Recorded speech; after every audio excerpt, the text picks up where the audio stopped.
नमस्कार दोस्तों, इस वक्त मैं हमीरपुर ज़िला में हूं और आप मेरे पीछे महिलाओं का हुजूम देख सकते हैं। ये हुजूम, ये आक्रोश बढ़ती महंगाई के ख़िलाफ़ है। जिस तरह से डीज़ल, पेट्रोल और गैस के दाम बढ़े हैं, उसके साथ साथ सब्जियों के दाम बढ़ गए हैं, खाने पीने के दाम बढ़ गए हैं। तो ये पीछे में जो महिलाएं आप देख रहे हैं, ये आज सड़कों पर उतर गई हैं। पहाड़ से आई आवाज़ ये दूर दूर तक जाएगी। आपको याद होगा पिछले जो हिमाचल प्रदेश के उपचुनाव थे, उस वक्त जिस तरह से 4 उपचुनावों में जनता ने भाजपा को हराया था, उसके बाद कीमतें थीं वो कम कर दी गई। लेकिन 4 राज्यों के चुनाव जीतने के बाद बीजेपी ने दोबारा जो है वो महंगाई बढ़ा दी है। सुबह उठते ही गुड मॉर्निंग जो है वो पेट्रोल, डीजल और गैस के बढ़ते, पीएनजी, सीएनजी के दाम बढ़ते के रेट लिस्ट आती है और पूरे देश में त्राहिमाम मचा है। जो लोग कहते हैं कि आम जनमानस सड़कों पर नहीं है, उनके लिए ये तस्वीर है। इस तस्वीर में आप देख सकते हैं कि एक पहाड़ से दूसरे पहाड़, एक गांव से दूसरे गांव पर पैदल चलते हुए लोग आज सुजानपुर के एक छोटे से मैदान में जो बीजेपी सरकार है उसके खिलाफ आक्रोशित हुए पड़े हैं और नारे लगा रहे हैं। ये इस तरह की जो तस्वीरें हैं वो कहीं ना कहीं केंद्र सरकार को मजबूर करेंगी कि वो बढ़ते कीमतों के जो दाम बढ़ा रही है उस पर अंकुश लगाए। जिस तरह से आप देखते हैं कि जो प्रति बैरल जो तेल है उसके दाम घट रहे हैं, लेकिन पेट्रोल डीजल के दाम बढ़ रहे हैं। उसके साथ महंगाई भी बढ़ रही है और महिलाएं आक्रोशित हैं। ये है पहाड़ की आवाज़। आने वाले विधानसभा चुनाव में ये कहीं न कहीं बीजेपी को इसका खामियाजा भुगतना पड़ेगा। पिछले 5-7 साल में जिस तरीके से हमारे देश की जनता को ये सरकार मीठा जहर देने की, महंगाई के नाम पर मीठा जहर देने की कोशिश हो रही है, मुझे लगता है कि आज आम आदमी का जीना जो है सरकार ने मुश्किल कर दिया है। मैं पिछला जो चुनाव हुआ, बाई इलेक्शन हुए हिमाचल प्रदेश में, चारों बाई इलेक्शन में जो है हमें जाने का मौका मिला और हिमाचल प्रदेश की जनता ने ये जो घमंडी सरकार जो है आज प्रदेश में और देश में जो चल रही है, इसको सबक सिखाया। चारों की चारों सीटें भारतीय जनता पार्टी को हिमाचल में जो है उनका सफाया किया और रातों रात के 12 बजे पेट्रोल और डीजल के 18 रुपए दाम गिरे और जैसे ही 4 स्टेटों में फिर से इनको जनादेश मिला तो पिछले हफ्ते में, एक हफ्ते में 12 रुपए पेट्रोल और डीजल के दाम बढ़ा दिए इन्होंने। 50 रुपए तेल की बोतल, कड़वे तेल की बढ़ा दी।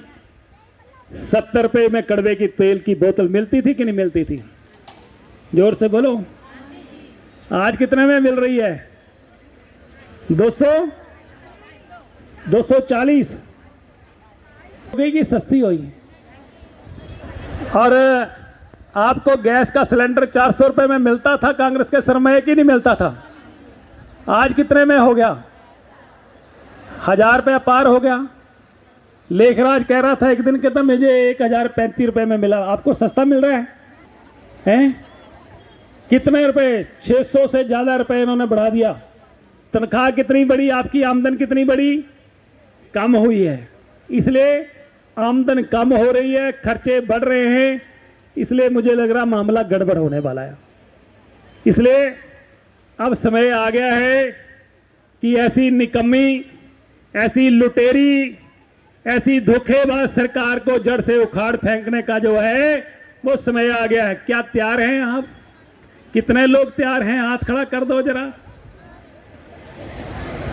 तो ठीक है, ये संदेश है आज पूरे प्रदेश में। ये संदेश देना चाहिए कि हिमाचल प्रदेश के सुजानपुर से आवाज आई है। महिलाएं, मातृशक्ति, हमारी सारी बहनें इकट्ठी हो गई हैं और इस सरकार को जड़ से उखाड़ कर फेंकने के लिए तैयार बैठी है। तैयार बैठे हैं कि नहीं? महंगाई वाली सरकार नहीं चाहिए। महंगाई वाली सरकार, महंगाई वाली सरकार नहीं चाहिए। उखाड़ के फेंकना है इसको। इसलिए आज आप देखिए कि सुजानपुर में इस सरकार ने आपके मेरे दैनी तरफ जो है राजा वीरभद्र जी ने शिलान्यास किया, यहाँ पे पैसे दिए, 75 लाख रुपया डीसी के पास आ गया, पर इस सरकार ने काम नहीं होने दिया। यहाँ पर टाउन हॉल बनना था, इसलिए कि 5,000 रुपया दे के आदमी बुक करवा लेता, अपनी बेटी की शादी कर लेता है, अपना बड़ा कोई फंक्शन कर लेता है। इस सरकार ने होने नहीं दिया और नए काम इन्होंने नहीं होने दिए। जो काम पिछली सरकारों में लगे थे वो इन्होंने रोक दिए। आप देखो, आप कुठेड़ा से चलते हैं, कुठेड़ा से री तक जो है 3 साल हो गया सरकार ने सड़क उखाड़ दी और वो सड़क नहीं बनी। कितने लोगों के वहां एक्सीडेंट हो गए। आप यहाँ गाड़ी से चलते हैं नीचे रिया तक, सारी सड़क उखाड़ दी, सड़क नहीं बनी। इसलिए जिस तरीके से इन्होंने सड़कें उखाड़ के इनका बेड़ा गर्क किया है, उसी तरीके से सरकार को भी उखाड़ के फेंकने का समय आ गया है। आज महिलाओं का दिवस है, महिलाओं का सम्मेलन है।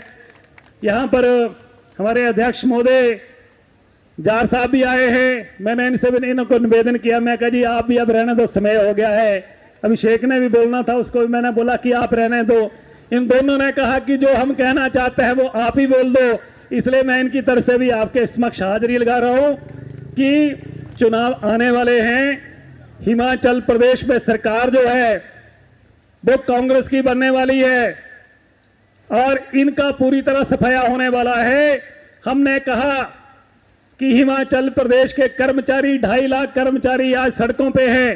वो कह रहे हैं कि हमें भी रिटायरमेंट के बाद जो है पेंशन मिलनी चाहिए। पहले पेंशन मिलती थी 2003 में जब अटल बिहारी वाजपेयी की सरकार थी केंद्र में, उसमें पेंशन बंद कर दी थी। हमने कहा कि हमारी राजस्थान में कांग्रेस की सरकार है, हमारी छत्तीसगढ़ में कांग्रेस की सरकार है, वहां भी हमारी सरकारों ने कर्मचारियों के लिए पेंशन जो है वो लागू करने के आदेश जारी कर दिए।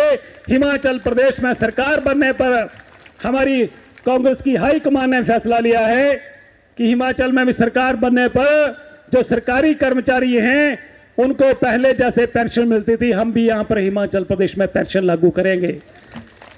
चुनाव आने वाले हैं और ये जो सिलेंडर के दाम बढ़ रहे हैं, जब महीने में एक या 2 बार घर सिलेंडर आता है तो 1,035 रुपए जब निकलते हैं तो तकलीफ होती है। आज पेट्रोल पंप के ऊपर जब जाते हैं 100 से ज़्यादा 100 रुपये से ज़्यादा जब तेल जो है पेट्रोल गाड़ी में डलवाना पड़ रहा है तो तकलीफ हो रही है कि नहीं हो रही है।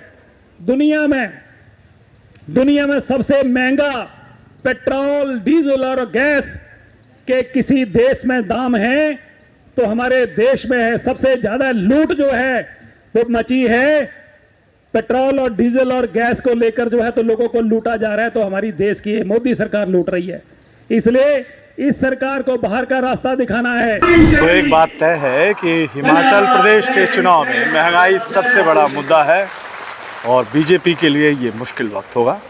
सुजानपुर टीरा से इस बुलेटिन में इतना ही। आप देखते रहिए INC TV। नमस्कार।